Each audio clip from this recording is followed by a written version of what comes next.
At IELTS Advantage, we've helped hundreds of students get a band 9 in their IELTS reading test. And what I thought I would do today is show you a simple technique that we use to help students get a band 9 in their IELTS reading test. I'm also at the end of this video going to give you a free reading course that has helped thousands of students get a band 7, 8 or even 9 in their IELTS reading test. So as you can probably see, the clue to improving to a band 9 level is looking at your answers. So every IELTS reading test looks the same. It has 3 sections, section 1, section 2, and section 3, and then it will ask you a range of different types of questions. Now, the combination of questions will vary from test to test, but it always has these 3 questions, and then there are about 10 or 11 different question types, such as true, false, not given, matching headings, multiple choice. You need to be aware of these. You also need to make sure that you use real official practice tests if you want to know where to get real official practice tests and not use fake tests.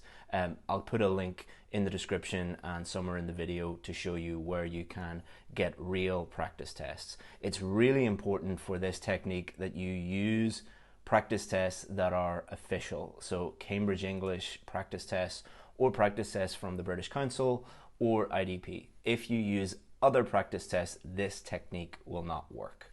So the first thing you need to do is do an official practice test under exam conditions. That means a practice test that you've never used before. It is best if you do 2 or 3 of them, but for the purposes of this video, I'm just going to show you what we would do if a student did 1. So what we would do with our student is we would get them to focus not on the questions that they got correct, but the questions that they got wrong. And this will reveal how they are going to get a band 9. So let's look at some common scenarios to show you how we can help you improve. So let's say we have our first student and we notice that they get all the questions correct except this question, this question, this question, this question, this question, this question, this question, and this question.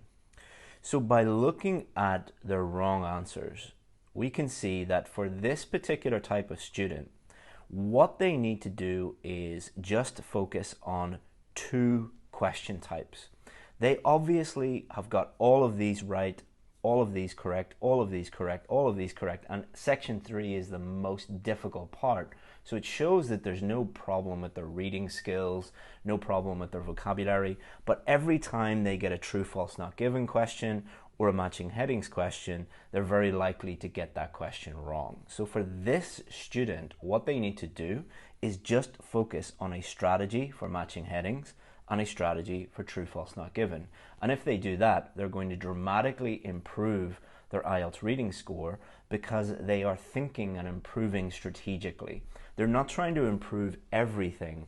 They are identifying the key problem and then fixing that key problem. Or as we say on our VIP course, turn your weaknesses into strengths. So we've identified that this student has a problem with these 2 types of questions. They're going to turn this weakness into a strength, and then it's very likely that they are going to get a very high score if they fix these 2 question types.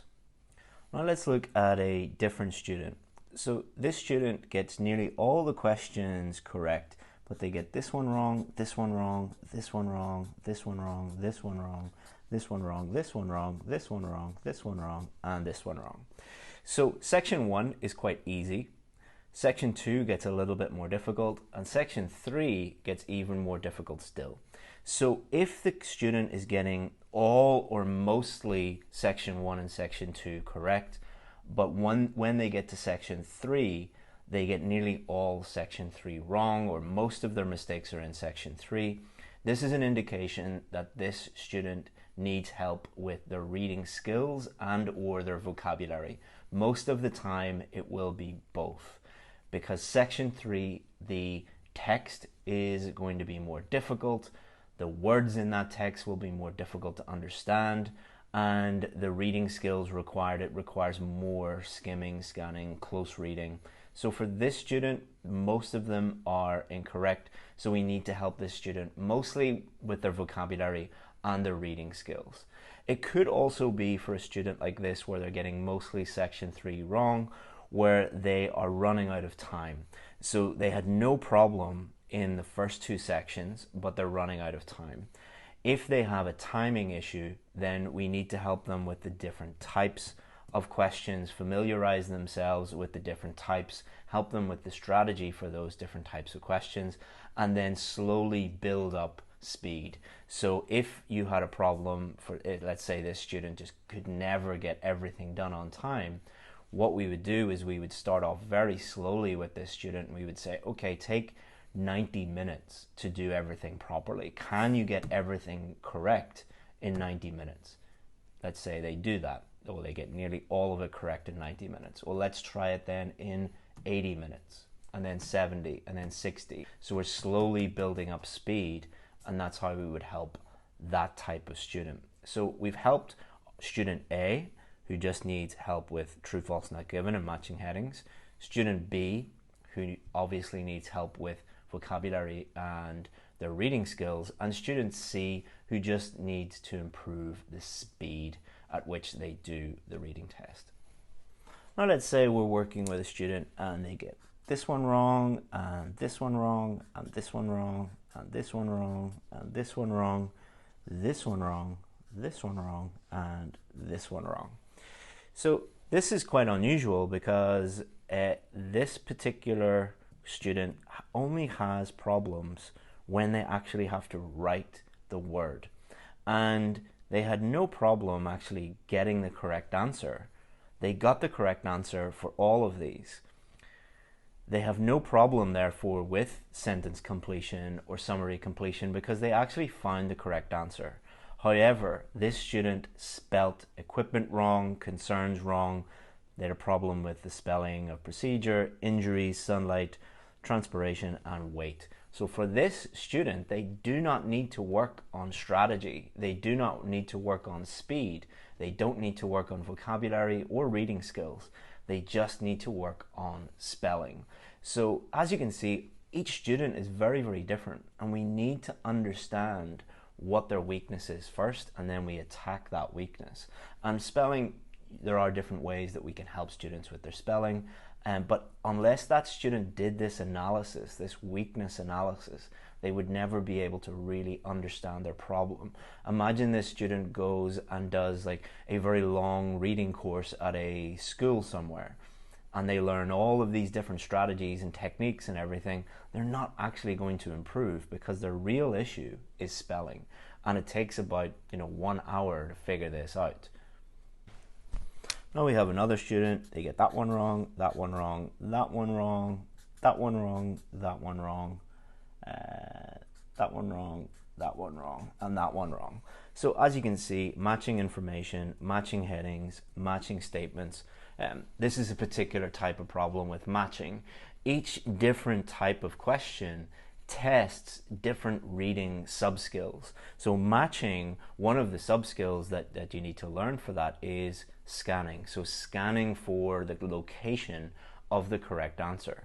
So with this student, often you will hear people saying things like, oh, I just get lost and I run out of time. Well, really, it's not the student getting lost or losing focus or running out of time. It is just they really need to work on their ability to scan, or it might be a skimming issue, or it might be that whenever the question requires students to really read carefully and think deeply about the answer, they get those questions wrong. So they need to work on close reading.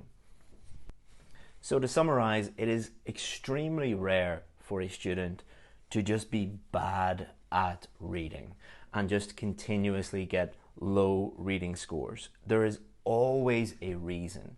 Normally it's one or two of these reasons. What you need to do again is get official practice tests. Do at least one. Better to do 2 or 3 under exam conditions, and then do this analysis of your weaknesses and then turn those weaknesses into strengths. If you want to know how to do that in more detail, check the description. There is a free reading course that has helped thousands of people get the reading scores that they need. And if you need any other help, feel free to get in touch with us at IELTS Advantage. If you have any suggestions for further videos, any feedback, feel free to put them in the comments. If you didn't like this video, feel free to give it a dislike. Thank you very much, and I hope you enjoyed the video.